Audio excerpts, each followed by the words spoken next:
Paz seja convosco. Glórias a Deus. Nós estamos aqui nesta manhã para ouvir mais do Senhor. E nesse primeiro período nós estamos tratando sobre o livro Santidade, sem a qual ninguém verá o Senhor. Nós já caminhamos um pouco, nós já falamos sobre santificação, diferença de santificação e justificação. Falamos sobre pecado, algo que as pessoas não querem falar nos dias de hoje. Porque o pecado, muitas vezes, ele expõe posicionamentos nossos que não são corretos perante a palavra e mesmo até a sociedade. E as pessoas, elas preferem muito mais seguir aquela doutrina do Zeca Pagodinho, deixa a vida me levar, a vida leva eu. E eu vou tocando a vida como eu acho que eu tenho que tocar. E nós que conhecemos a palavra do Senhor sabemos que não funciona dessa maneira. Tudo há regras, tudo há formas de agir. Nós, nas nossas escolas, nós temos como agir. Nós, nos nossos trabalhos também. E na casa do Senhor, nas coisas espirituais também nós temos como agir, regras, formas de agir. Toda regra que é quebrada, há consequências, há penalidades. Se você dirigir uma velocidade acima da não permitida e um radar te pegar, você vai ser multado. Se você estiver dirigindo bêbado e a blitz te parar, você tem a sua carteira apreendida e assim vai. Na área espiritual não é diferente. As pessoas, elas caminham por caminhos que elas trilham ou decidem trilhar e depois colhem consequências amargas. São consequências tristes, porque depois, para você voltar ao caminho original, gera muita dor e muita tristeza. O terceiro tema dentro desse tema de santidade é santidade. O que é essa santidade? Como agir? Como lidar com essa santidade? Como fazer? O que é prático? Será que é apenas um conceito que está distante da gente? Será que é um conceito que ele é relegado apenas às Escrituras, algo que está aqui escrito e é para homens e mulheres que são diferentes? Pessoas que pensam de uma forma diferente, pessoas que se isolam, não é opção para todas as pessoas. Hebreus capítulo 12, verso 14, abra por gentileza. Hoje você vai ler, Kelene, ou você também hoje está reclusa? Não, eu posso ler. Ah, então tá bom. Hebreus 12, 14.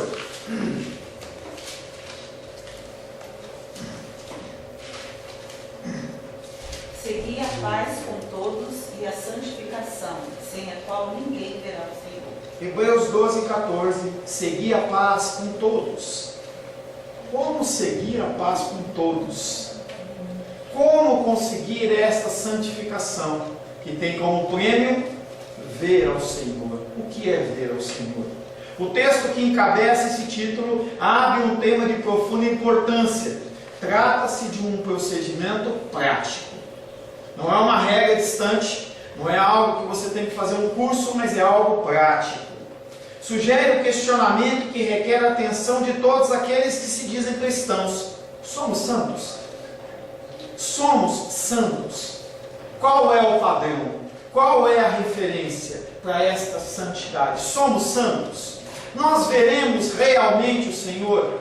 Será que esse Deus que ele se revela para Abraão, se revela para Isaac, para Jacó, para Moisés, esse Deus, nós vamos ver?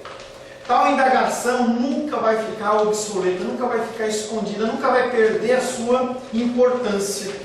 O escritor sagrado nos diz em Eclesiastes, abre aí, por gentileza, Eclesiastes capítulo 3. Eclesiastes 3, versos 4 e 7. Rosângela, por gentileza. Eclesiastes capítulo 3, versos 4 e verso 7. Tempo de chorar e tempo de rir, tempo de prantear e tempo de saltar de alegria, tempo de rasgar e tempo de coser, tempo de estar calado e tempo de falar. E aí Eclesiastes ele vem falando que há tempo para todas as coisas. Seja debaixo do céu, abaixo do céu, há tempo para fazer todas as coisas. Lembro que um tempo atrás tinha a propaganda do Itaú que falava que era o banco 30 horas. Não, Itaú não, era o Unibanco. 30 horas. 6 horas na agência e 24 horas na sua casa. Há tempo para tudo. O que acontece é que nós não sabemos lidar com o nosso tempo. Nós não conseguimos priorizar as coisas que são mais importantes, porque sempre aparece uma coisa urgente. Mas, apesar do escritor dizer que há tempo para todas as coisas, não há tempo, nem mesmo um dia, em que um homem não deva buscar a sua mudança, a sua santificação, a sua transformação. Nós vivemos um mundo em que as pessoas buscam apenas os seus desejos, suas vontades e as suas necessidades. Primeiro eu, depois eu, depois eu e eu de novo. Tem até um filme que passa há um tempo atrás que fala assim, eu mesmo e não sei quem. A prioridade do ser humano é eu. Mas será que nós damos a importância correta das coisas que realmente são importantes? Porque uma coisa que ela é urgente, ela demanda aquele desespero. Mas uma coisa importante é uma coisa que tem uma ação contínua por muito mais tempo. Alguns são ricos, outros são pobres. Alguns são inteligentes e outros ignorantes. Outros patrões e outros empregados, pais e filhos. Não obstante, não há classe social na qual um homem não deva ser santo. Não há uma posição social, não há uma pessoa que não tenha essa urgência de que ela se torne santo. E santo não é ter auréola, santo não é você ser uma pessoa melhor do que as outras, mas santo é você se importar com o outro, é você se importar com a natureza, é você se importar com o convívio social, se importar com a dificuldade e com a dor dos outros, sempre com a motivação de querer ajudar. Como anda o nosso saldo perante Deus? E não há o conceito grego, nem romano, nem assírio e babilônico que você vai pesar, será que eu fiz mais boas ações ou menos, ou ações menos boas, digamos assim, piores? Não é esse conceito, mas você tem agido como? Será que você tem tido a sua vida com o procedimento de você caminhar para o bem ou você caminhar para o mal? Ano após ano nós fazemos proposições, usamos camiseta branca, uns pulam ondinha, outro come lentilha, outros fazem votos de jejum, de comida, mas como que nós temos nos comportado? Será que nós melhoramos ou nós pioramos?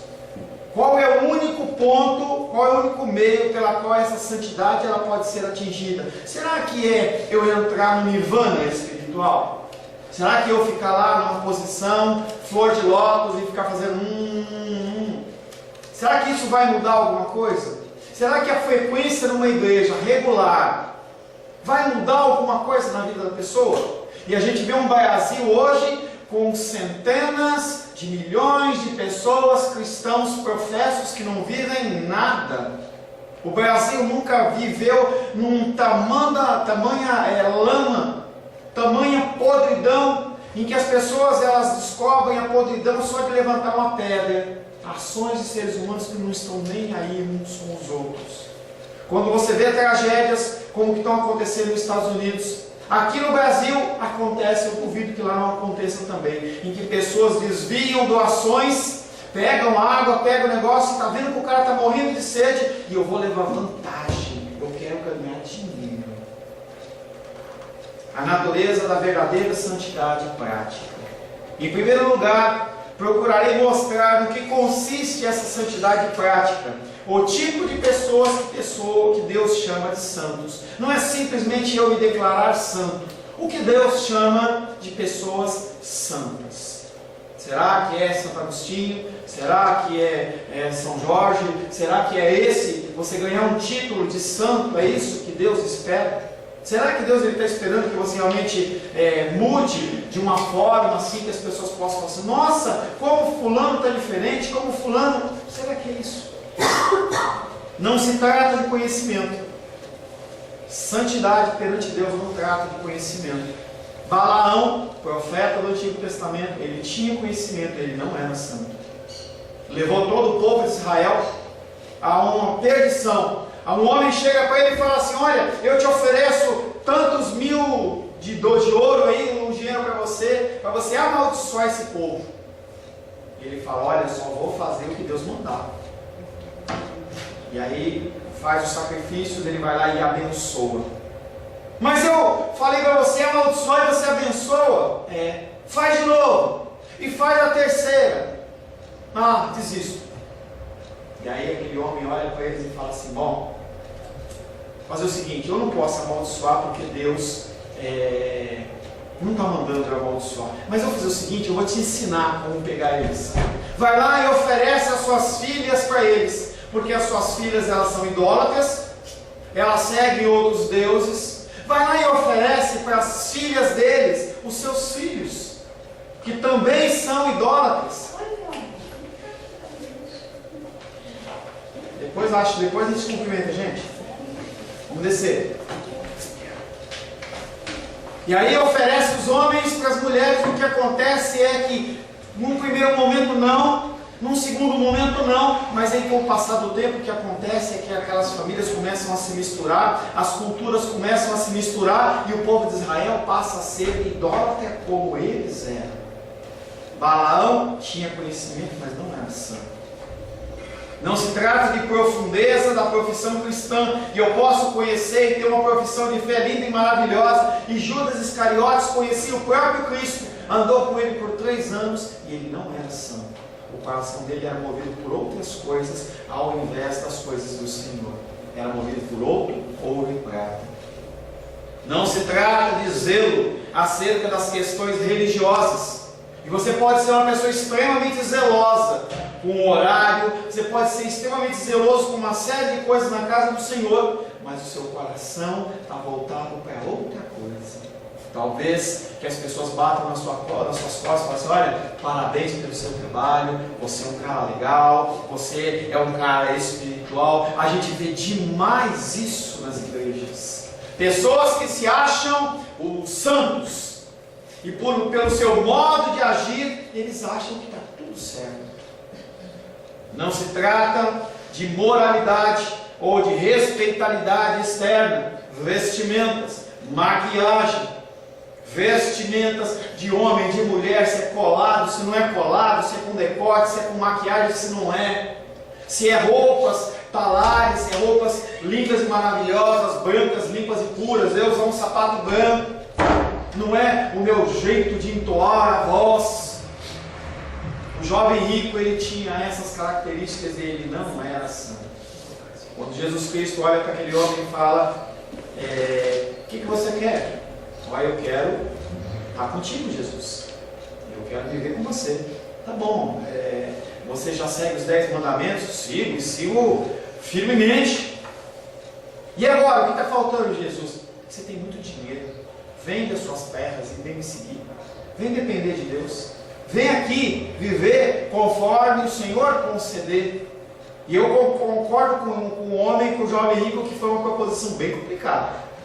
E aquele homem olha para as suas posses, olha para Cristo, vê a situação que aqueles homens estavam vivendo e falou: volto depois, Jesus. Aquele homem tinha virtude, ele tinha moral, mas ele não era santo. Também não se trata de sentir prazer em ouvir pregadores. Os judeus nos dias de Ezequiel, eles adoravam ouvir Ezequiel, mas entendiam que o que Ezequiel falava era como se fosse um grande teatro. Nem se trata de manter-se em companhia de pessoas piedosas. Olha, eu não sou santo, mas eu ando com muitas pessoas que são santas. Pessoas que vivem e procuram viver o Evangelho. São pessoas caridosas, pessoas que são doadoras, pessoas que falam de coisas espirituais. Tem um pequeno segredo para você: ninguém absorve do outro. Tem uma coisa, acho que é em biologia, se chama osmose. Porque a pessoa suga do outro. Você não é bucha. Você tem que desenvolver a sua própria santidade. Nenhuma dessas pessoas são mencionadas foi santa. E aí a gente começa a olhar para si e fala assim: a coisa está ficando cada vez mais arrochada, cada vez mais difícil. Como é que eu me enquadro então? Essas coisas por si mesmas não podem fazer santidade. Um homem pode ter todas essas coisas e jamais chegar a contemplar o Senhor. E o dia do juízo vai ser muito amargo, já falo isso várias vezes para vocês, em que o Senhor vai olhar para cada um daqui dessa sala. Nenhum vai escapar. Mas eu não acredito, não importa, você vai estar perante o Senhor. E o Senhor vai olhar nos teus olhos e vai falar com você. E naquele dia, o Senhor vai fazer o teu juízo em relação ao teu coração, à tua profissão de fé. E você naquele momento você vai olhar para as coisas que você achou que eram urgentes e você vai falar assim, aquilo não valia nada. Porque perante você vai passar toda a sua vida, não sei como vai ser isso, mas um a um. Mas vai demorar muito, pastor. Um a um vai parar na presença do Senhor. Aquele homem, aquele ser com os olhos como chama de fogo, com os cabelos brancos como a neve, na sua boca uma espada afiada. Ele vai olhar para cada um de nós e vai estabelecer um juízo. Um juízo que você não vai refutar, você não vai ter como dizer não, não foi bem assim. Simplesmente nós vamos abaixar a cabeça e falar assim, você está certo. Não tenho nada a dizer. Qual é o seu julgamento? Mas alguns vão falar, mas Senhor, eu estava na igreja. Dia 10 de setembro eu estava na igreja. 10 horas da manhã, em vez de eu estar dormindo, eu estava na igreja. E o Senhor vai olhar para mim e para você e vai falar, te conheço ou não te conheço. Independente do que nós fizemos ou não fizemos, Ele vai olhar o nosso coração. Nós optamos por muitas coisas que são coisas que não são importantes, são urgentes. É o meu trabalho, é a minha casa, minha família, o meu namoro, e as coisas vão ficando de lado. O que consiste, portanto, a santidade prática? E aí tem alguns itens que eu vou falar com você, que eu espero que moa o seu coração, como vai moer o meu. Que você saia sem graça, sem paladar na boca. Porque cada situação dessa que eu vou começar a expor hoje, ela vai começar a gerar coisas práticas no seu coração, que você vai começar a pensar nessa situação, estou agindo dessa maneira. A santidade é um hábito de ter a mesma mente de Deus. À medida que tomamos conhecimento da sua mente, ter a mente de Deus, a partir do momento que nós conhecemos a Deus. E é o segundo módulo que nós estamos falando do ser de Deus. Para que você tenha a mente de Deus, você tem que conhecer a Deus. Você tem que conhecer o que Ele pensa, o que Ele quer. E não é você ficar nirvana, levantando as mãozinhas, não. É estudar. É buscar o que Ele quer que nós façamos. Não é o que o pastor fala, o que o bispo, o apóstolo, o que o mestre, o que o evangelista, ou o que homens religiosos falam, mas é o que Deus fala. E Ele vai se revelando a cada momento. E tenha certeza que Ele não vai cobrar nada de você, da qual você não saiba. Não é que nem minha filha foi fazer uma prova lá, papai, caiu uma questão lá que o professor não tinha dado na matéria. Isso não vai acontecer com você. Nós temos graus diferentes de conhecimento de Deus, e ninguém por ter mais conhecimento é melhor. Eu não sou melhor do que nenhum de vocês, e nenhum de vocês é melhor do que eu. Nós somos todos iguais perante o Senhor. Mas conforme nós vamos caminhando nos caminhos do Senhor, nós o conhecemos melhor, e nós temos que nos reagir e relacionar melhor com Ele. É o hábito de concordar com o juízo de Deus, abominando aquilo que Ele abomina, e nós vivemos uma sociedade que eu faço o que eu quero. Já falei de novo, falei 10 vezes, vou falar mais uma vez.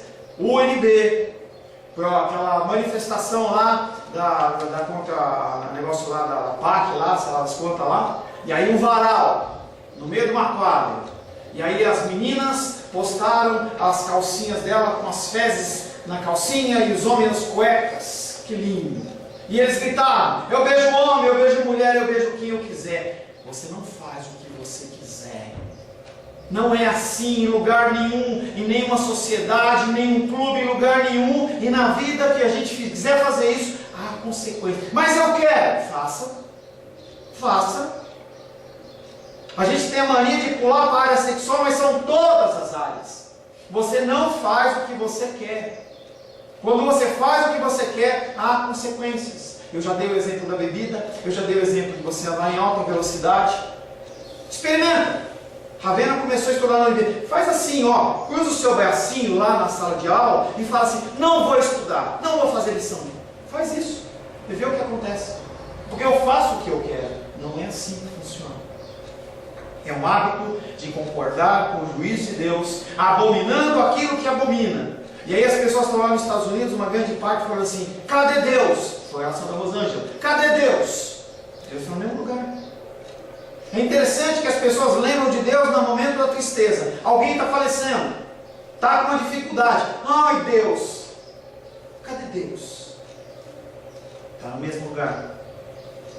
Nós temos que amar aquilo que Ele ama, medindo tudo quanto há nesse mundo pelo padrão da sua palavra. Não é o padrão do pastor Paulo. Se você for tirar as coisas da sua vida pelo padrão você está perdido. Talvez você vá no inferno. Não pegue eu como padrão. Eu não sou padrão. Eu erro, eu minto. Eu me pego fazendo coisas que eu me envergonho. Eu não sou padrão, mas a palavra é. Eu não sou padrão, Jesus é. Deus me dá a tua sabedoria, não a sabedoria do pastor Paulo, não o entendimento do pastor Paulo, a sabedoria de Deus. Aquele que em tudo concorda com Deus é uma pessoa santa. E esse conceito tudo é um alvo. Você nunca vai conseguir concordar com tudo. Não há como.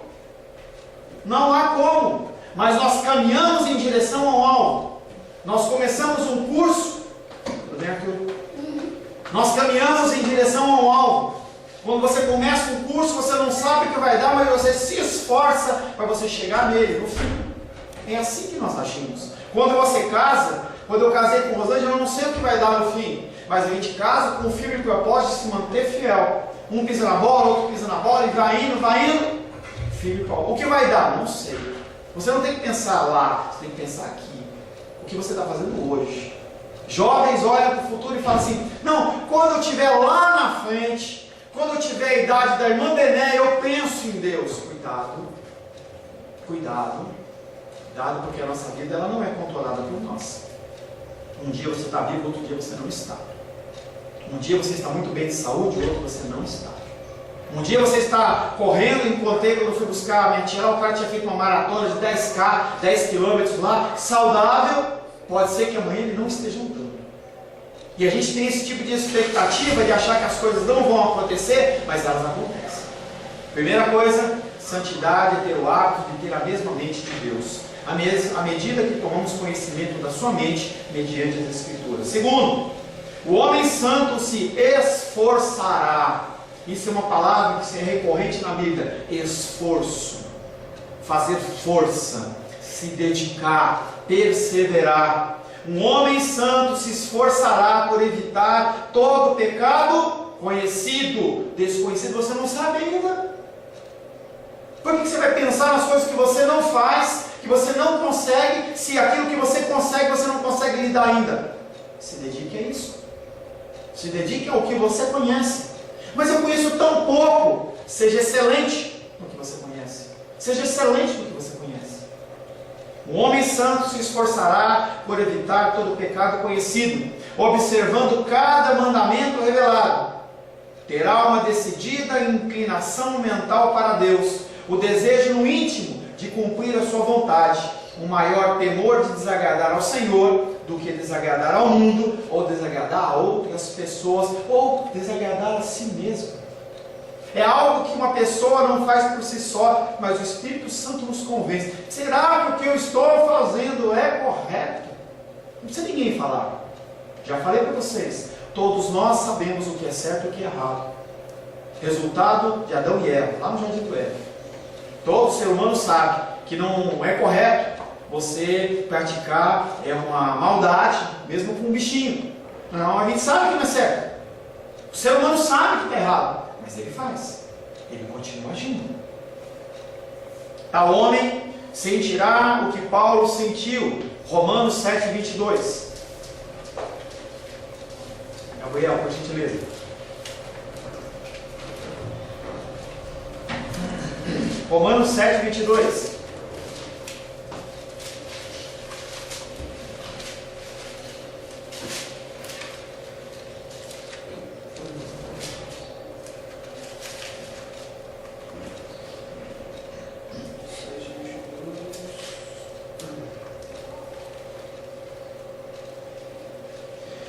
Porque no tocante ao homem interior tenho prazer na lei de Deus. Apóstolo Paulo, escrevendo para a igreja de Roma, os cristãos de Roma, ele fala assim: eu não tenho mais preocupação com o exterior, minha preocupação agora é interior. No tocante ao meu interior eu tenho prazer. Entenda que é todo um caminhar. Você não começa de um dia para o outro tendo prazer nas leis do Senhor. É um prazer eu acordar cedo no domingo de manhã para vir para a casa do Senhor? Para mim é difícil. Eu tenho aprendido o que é um prazer, mas é todo um processo. Se você tem dificuldade, você tem que continuar perseverando. Pô, vem de manhã e vem à noite. É trabalho. É mais tranquilo para o nosso corpo ficar na frente da televisão, ficar lá comendo um churrasco, ficar na frente de uma piscina. É muito mais gostoso, é muito mais tranquilo. Vim aqui para ouvir coisas marteladas na cabeça.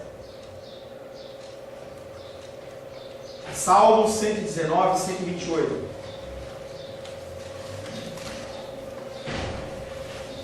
Salmo 119, 128. Davi falando, um homem que cometeu adultério, assassinou um dos seus melhores amigos e era rei de Israel. Salmo 119, 128. Quem encontrou, leia por gentileza. Por isso tenho por em tudo retos os teus preceitos todos e aborreço todo caminho de falsidade. Tá? Davi, ele olhava porque ele conhecia e falava, eu luto com isso, mas eu sei que está certo. Eu sei que está certo. Eu me aborreço, mesmo quando eu faço. Quando ele é confrontado por Natan, ele não tentou se justificar, ele não chamou os guardas e tentou calar a boca daquele profeta, mas ele olha e fala, Deus, pequei contra ti e contra ti somente. Um homem santo também deve se esforçar por ser semelhante a Jesus Cristo. Você não tem que ser semelhante a mim. Você não tem que ser semelhante a alguma pessoa, personalidade famosa. As pessoas olham para o Neymar e falam assim, ele é o meu ídolo. Quando você fala que uma pessoa é o seu ídolo, você está falando que você quer ser igual a ele. Qual é o padrão para nós de referência? Qual que é o padrão que te chama a atenção? Será que é a mulher esbelta na televisão, siliconada? Será que é o homem todo sarado? As pessoas têm dificuldade, as pessoas têm dúvida no coração. Qual é o padrão? É ser rico, como Roberto Justus? É ser uma pessoa famosa, como Silvio Santos? Ser uma pessoa poderosa, como Trump? Será que é? O que acontece é, esse ser igual, ele vai te trazer que consequência? Quando você pensa a curto prazo, quando você pensa a médio prazo, quando você pensa a longo prazo, ou quando você pensa em relação à eternidade. É um assunto interessante para os jovens, porque a gente olha, e eu já tive a idade da Ânia, do Vicenzo, da Ravena, da Débora, entendeu? Já tive a idade da Glenda também. Tá bom. E a gente acha que nada muda. Sabe o que a gente acha que nada muda? Tudo vai dar certo. Eu não preciso fazer nenhum tipo de provisão, eu não preciso fazer nada. Está tudo certo. Não está tudo certo. Contava para a Rosângela esse fim de semana. Tem um amigo conhecido meu que ele está organizando uma caravana para Israel. E por muito tempo achava que Israel era um lugar muito espiritual, que ia lá buscar força, poder, e tal. Entendeu? Deve ser uma viagem interessante. Eu digo para você que subir no Monte Sinai, depois de você ler o livro de Gênesis, Êxodo, Levítico, Números e Deuteronômio, em que você ouviu um relato de que aquele monte pegou fogo sem se consumir, ou você está num lugar onde Cristo aparentemente foi sepultado, deve ser algo emocionante. Deve ser um ar diferente, mas para mim é só isso. Eu respondi assim para ele, ele mandou de novo a propaganda, eu falei assim, deve ser um passeio interessante. E aí ele falou para mim assim, olha, não, quem vai está indo pela fé, não tem dinheiro, mas vai. Eu falei, não, querido, negativo. E aí eu lancei para ele um versículo de Lucas falando assim, se você vai fazer algo, você tem que fazer planos. Entendendo que Deus está no controle de todas as coisas, mas nós temos que fazer planos. Qual é o seu plano para curto, médio, longo e eternidade? Será que eu vou demandar toda a minha força e energia para o meu negócio do curto prazo? Ou eu vou pensar na eternidade? Entenda que nós não temos controle sobre a nossa vida. E por nós não termos controle sobre a nossa vida, tudo pode acontecer. E hoje você pode estar na presença do Senhor. E aí o teu investimento que você fez todo no curto prazo, ó, que ele chama de feno e palha. Pega uma quantidade de feno e palha, joga numa fogueira e vai ver o que acontece. Há um tempo atrás, eu compartilhei um videozinho do Guaxinim, até que eu falei com vocês. O Guaxinim foi lá e pegou um algodão doce e ele ficava todo feliz, que deu uma lambidinha e tal. Quando ele chegou perto de um riacho, acho que ele apoiou E aí aconteceu que sumiu, ele ficou desesperado, procurando algodão doce, ia para um lado, para o outro. Será que você vai ficar desse jeito?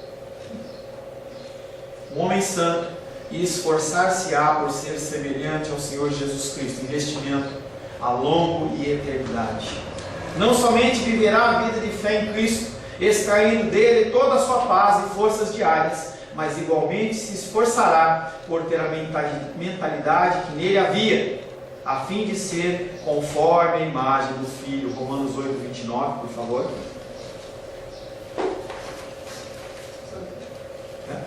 Pode, Rosângela, lê para mim, por favor. Romanos 8, 29. A minha esposa linda e maravilhosa, ela vai ler. Porquanto, aos que de antemão conheceu, também os predestinou para serem conforme a imagem do seu Filho. Imagem do Filho. Acabou? A fim de que ele seja o primogênito entre muitos irmãos. Imagem do Filho. Quando você acorda de manhã, com as ramelas no olho, você para perante o espelho, você vê a sua imagem. O teu propósito de vida é ser que imagem? Uma imagem que a sociedade reputa como beleza, correta? Ou você tem que olhar e ver uma pessoa que cada vez mais está se assemelhando a Cristo. Seu alvo será tolerar e perdoar os outros. Não é ser abençoado, não é receber a chuva de bênçãos, é também. Mas mais do que isso, o nosso alvo deve ser tolerar as pessoas, porque as pessoas agem de uma posição errada contra nós. E nós temos que tolerar, e nós temos que perdoar, tal como Cristo nos perdoou. Andar em amor como Cristo nos amou, ter uma atitude humilde como Cristo teve, tal como Cristo, tornando-se sem reputação e humilhou-se a si mesmo. Pastor, eu não quero isso para a minha vida. Tudo bem, vai dançar Macarena, vai para o bloco lá do Camaleão, vai para Porto Seguro. Não que esses lugares ou essas atividades sejam ilícitas, mas vai viver sua vida.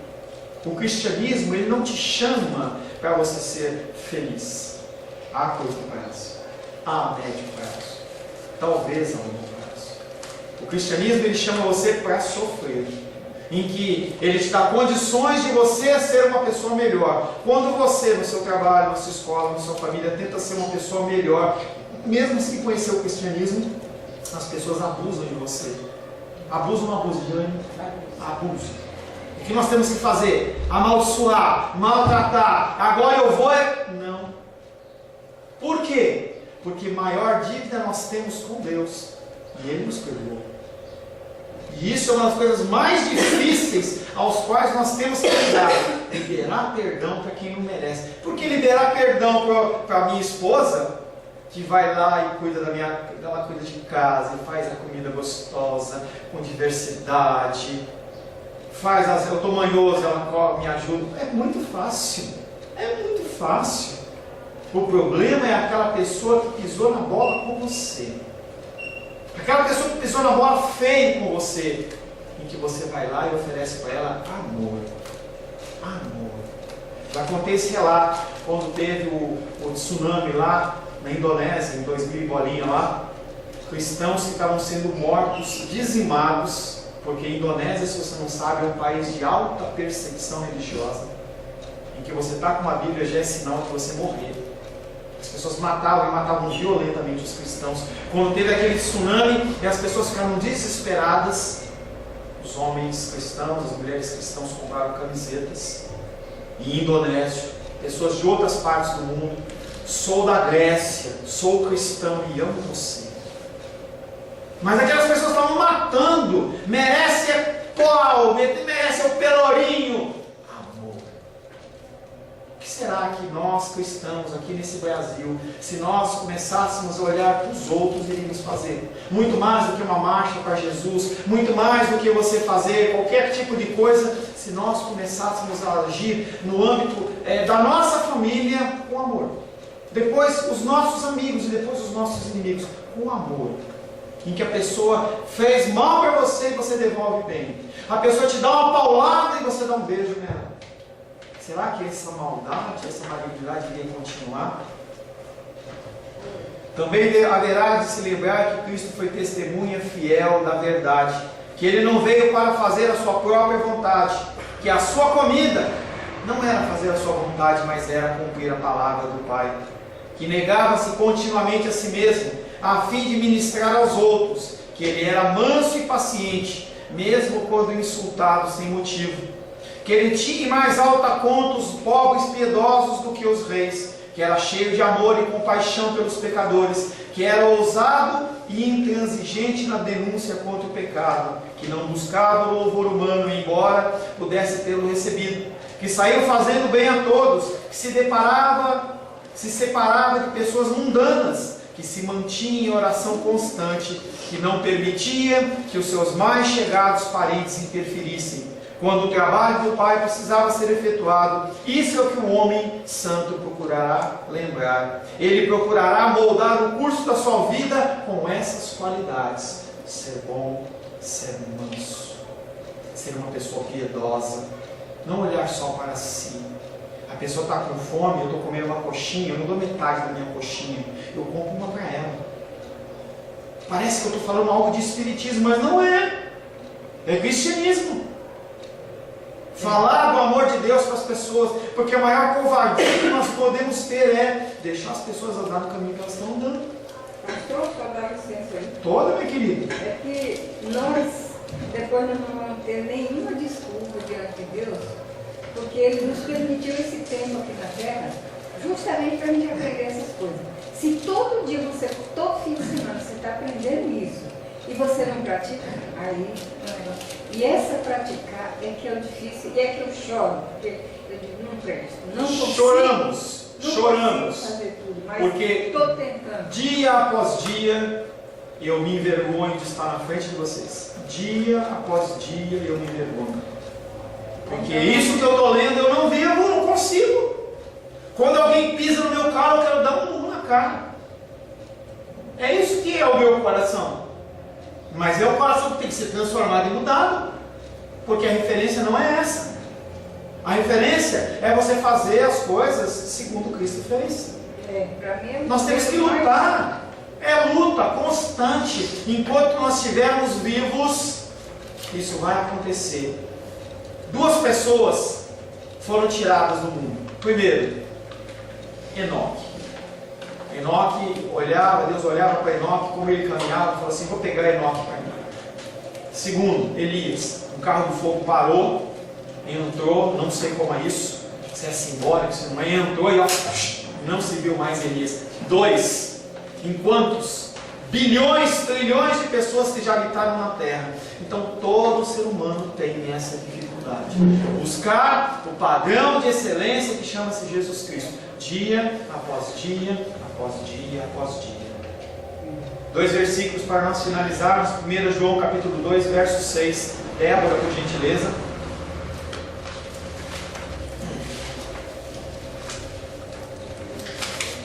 Sebastião, já procura por gentileza 1 Pedro 2, 21. Qual é o meu? O seu é 1 João capítulo 2, verso 6, e o do Sebastião é 1 Pedro 2, 21. Por favor. Aquele que diz que permanece nele, esse deve também andar assim como ele andou. Não adianta só falar.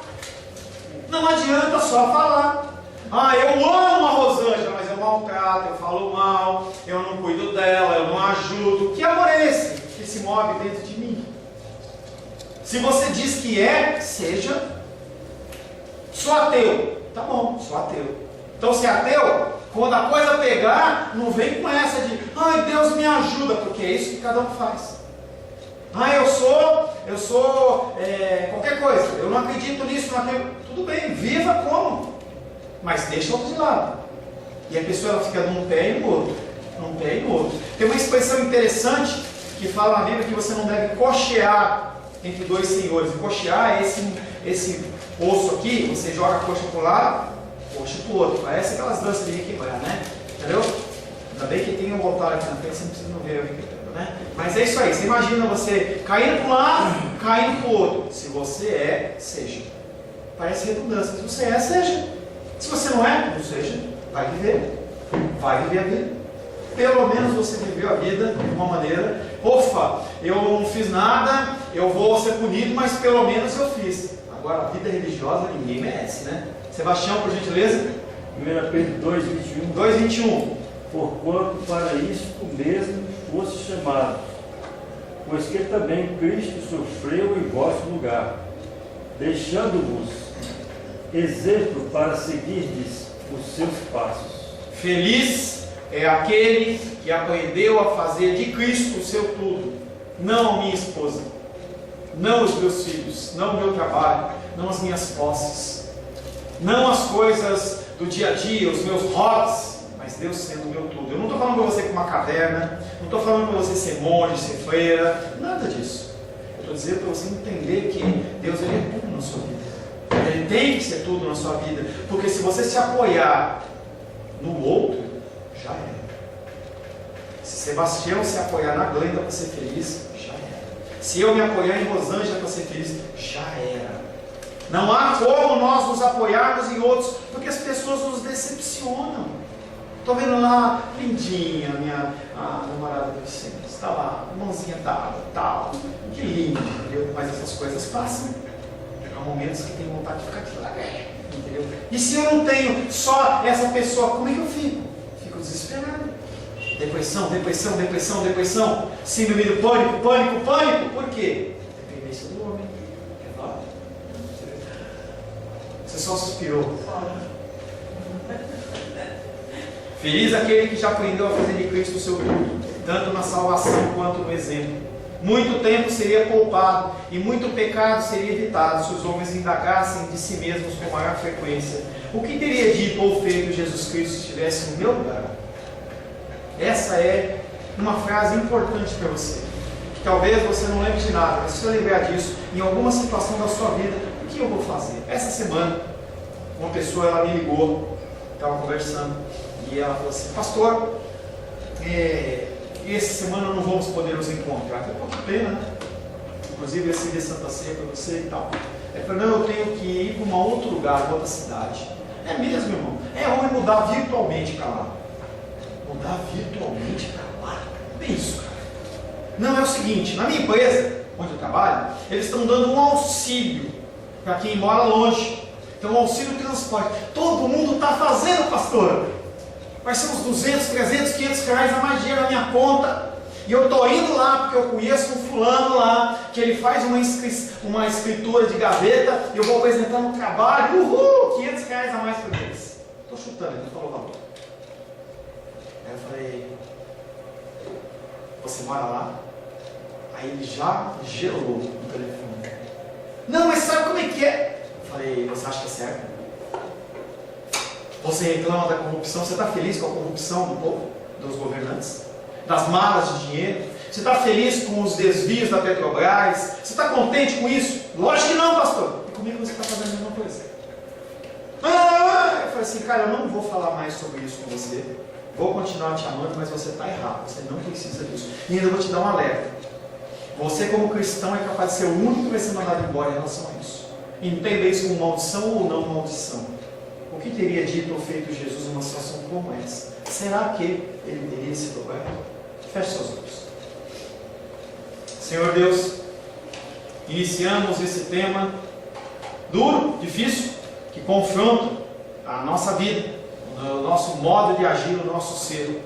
Podemos, Pai querido, olhar passando na frente dos nossos olhos as decisões e as situações aos quais nós nos envolvemos, decidimos ou omitimos de uma maneira errada, e nós temos a certeza no nosso coração, independente da fé que nós professamos, nós sabemos que há consequências. Sim, há consequências. No mundo civil, no mundo penal, muitas vezes fazemos coisas que as pessoas não veem. Nós desviamos imposto de renda, desviamos coisas, fazemos coisas ilegais, e nós contamos que não haja nenhum tipo de punição, mas perante o Senhor haverá esse tipo de punição. Nós não poderemos fugir do juízo divino. E nós queremos neste momento colocar a nossa vida nas tuas mãos, que esses temas que já foram tratados possam realmente incomodar, para que nós possamos mudar o nosso jeito de agir. É o que te pedimos em nome de Jesus. Amém.